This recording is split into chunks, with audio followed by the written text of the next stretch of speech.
نے مثلاً عید پڑھی، کوئی دنیا کے یہ رویت ہلال کمیٹی والا عبدالخبیر ہے، دوسرے تیسرے سارے بلا لو، میرے ساتھ مناظرہ کر لیں، ثابت کریں کہ ہم نے خلاف شرع کام کیا ہے۔ اگر ہمارا خلاف شرع ثابت ہو جائے ہمارے ناک کاٹ دیں، ورنہ ان لوگوں کا خلاف شرع میں ثابت کرتا ہوں، ان لوگوں کا خلاف شرع میں ثابت کرتا ہوں۔ کس طرح ثابت کرتا ہوں؟ ان کے گھر سے ثابت کروں گا کہ صرف 100 روپیہ اور 2 چرس کے سگریٹوں پر وہاں پر پشاور کے علاقے میں گواہی ہوتی ہے، چاند کی گواہی صرف اتنا مول میں ہوتی ہے۔ ہمارے جو گواہ تھے وہ شریعت کے اصول پر پورے تھے، وہ تزکیہ شہود پر پورے اترنے والے گواہ تھے، جو شریعت کے تزکیے کے اصول پر پورے اترتے ہیں، متقی پرہیزگار لوگ ہیں، ان کی گواہی تم نے سنی نہیں۔ اور میں تو حیران ہو گیا ہوں عبدالخبیر کی یہ بات سن کر، میں نے کانوں سے سنی ہے، اس نے کہا جی ہم 9 بجے اٹھ گئے تھے کمیٹی والے، اب جو شہادتیں آئی ہیں بعد میں آئی ہیں۔ سبحان اللہ، کیسی عجیب بات ہے۔ کیا میری گزارش ہے کہ دسو تو صحیح، عبدالخبیر جو کہہ رہا ہے یہ چیئرمین بنایا ہے، یہ چیئرمین ہے، کی کہندا پیا کہ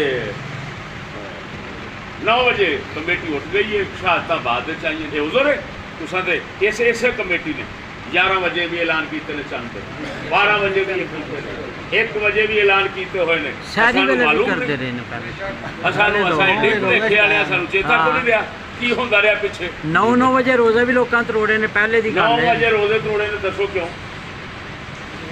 کیوں اٹھے نے؟ سوال ہے نہیں ہم اٹھ گئے، تمہیں وہی آ گئی تھی اٹھ گئے، خدا کا حکم آ گیا تھا اٹھ گیا، کیوں اٹھے؟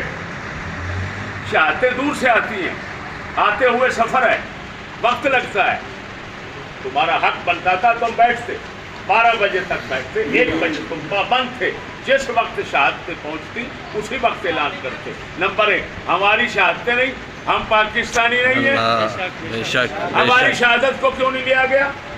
بلکہ اور سنیں، میرے دوست ہیں، انہوں نے رابطہ کیا عبدالخبیر کے ساتھ، باؤ سلیم کے بھائی ہیں، اسلام دین کا تعلق ہے عبدالخبیر کے ساتھ، آنا جانا ہے۔ اس نے بات کی، اس نے کہا اگر آپ شہادتیں مانگنا چاہتے ہیں آپ موقع دیں، ہم آپ کو بھیج دیتے ہیں، شہادتیں آپ کے پاس پہنچ جاتی ہیں۔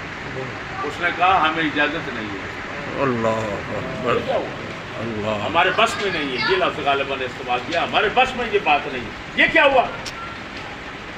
کسی مسلمان کی طرف سے شہادت آئے تو بس میں نہیں ہوتی، وزیر کی طرف سے آئے تو اس کا مطلب ہے جان بوجھ کر مسلمانوں کو ایسے مسائل میں ورگلایا جاتا ہے، ان کو حق کے راستے، اسلام کے راستے سے ہٹانے کی کوشش کی جاتی ہے۔ اگر سب کا لحاظ ہے، قانون اور آئین کا لحاظ ہے، میرے ساتھ کوئی دنیا کا بندہ بیٹھ جائے، اگر آئین کے لحاظ سے مجھے جھوٹا ثابت کرتے میرا سر قلم کرتے، ورنہ خدا کا خوف کرو۔ لیکن یہ بات بھی مجھے کرتے شرم آتی ہے، خدا کا خوف کیا دلائے؟ جی جب ہر کسی کا مقصد بھرتی ہونے میں یہی ہوتا ہے، پیسہ کمانا، جب بڑھتا ہے تو یہی مقصود ہوتا ہے، پیسہ کمانا، تنخواہ اور نوکری مقصود ہوتا ہے۔ جس کا تنخواہ اور نوکری مقصود ہو اس کو کیا کہیں؟ خدا کا خوف کرو۔